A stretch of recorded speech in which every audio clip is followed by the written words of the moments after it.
परमात्मा से कुछ मांगने पर ना मिले तो उदास मत होना, क्योंकि परमात्मा वह नहीं देते जो तुमको पसंद हो, बल्कि वह देते हैं जो तुम्हारे लिए बेहतर हो।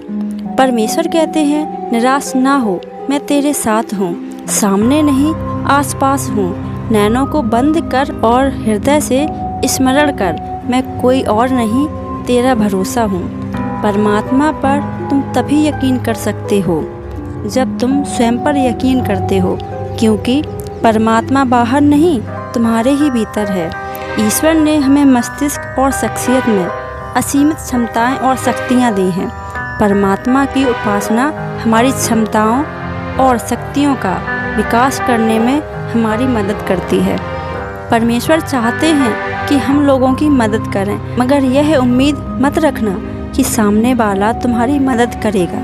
पर हाँ, परमेश्वर उन राहों में तुम्हारी मदद करते हैं जिन राहों पर आप कमज़ोर और हताश हो जाते हैं। लोग हर रोज़ ईश्वर को महसूस करते हैं पर पहचानते नहीं हैं। परमात्मा को समझना आसान है, लेकिन जैसे ही हम परमात्मा व्याख्या करते हैं, परमात्मा हमारी समझ से बाहर हो जाते हैं। परमेश्वर को देखा नहीं जा सकता, पर महसूस हर जगह किया जा सकता है। भगवान हमेशा से दयालु हैं। जो विनम्र हृदय से भगवान से मदद मांगता है, भगवान उसकी मदद जरूर करते हैं। परमात्मा की सत्ता असीम है, लेकिन हमारी भक्ति ही कमज़ोर है।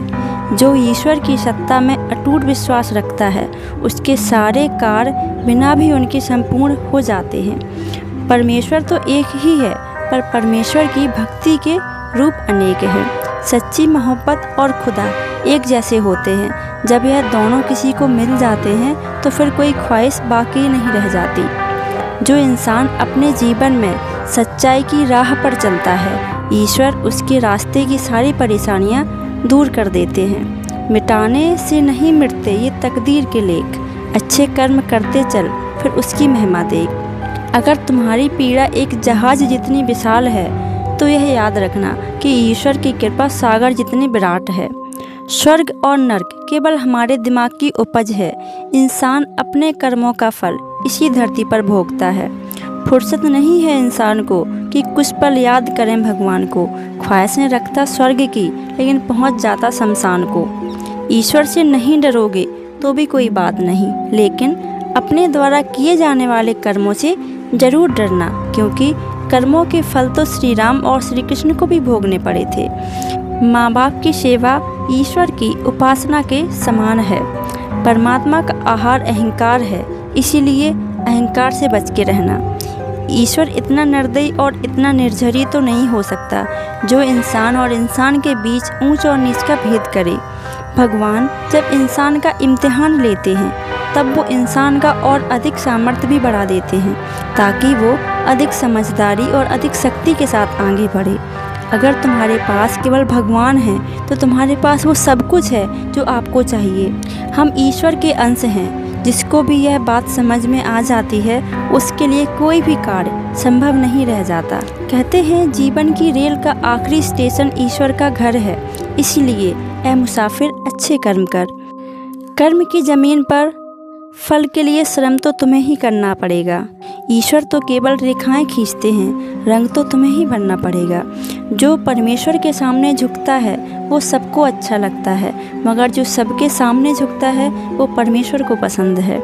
आपकी मेहर पर शक नहीं है मुझे, ऐ परमेश्वर, शक तो है कि मैं आपकी मेहर के लायक हूँ या नहीं। परमात्मा ने हमें ये हाथ केवल प्रार्थना के लिए ही नहीं, बल्कि मेहनत करने के लिए भी दिए हैं। केवल हाथों को जोड़े रखने से कुछ नहीं मिलने वाला, हमें इनका इस्तेमाल मेहनत करने में करना होगा।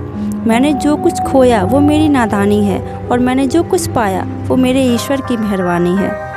परमेश्वर से डरिए, बाकी के डर तो स्वयं ही दूर हो जाएंगे। श्रद्धा का मतलब है आत्मविश्वास, और आत्मविश्वास का मतलब है ईश्वर में विश्वास। कौन कहता है कि ईश्वर दिखाई नहीं देते? बस एक परमेश्वर ही तो दिखाई देते हैं जब और कोई दिखाई नहीं देता। ईश्वर बड़े बड़े साम्राज्यों से ऊब जाते हैं, लेकिन छोटे छोटे पुष्पों से कभी रुष्ट नहीं होते।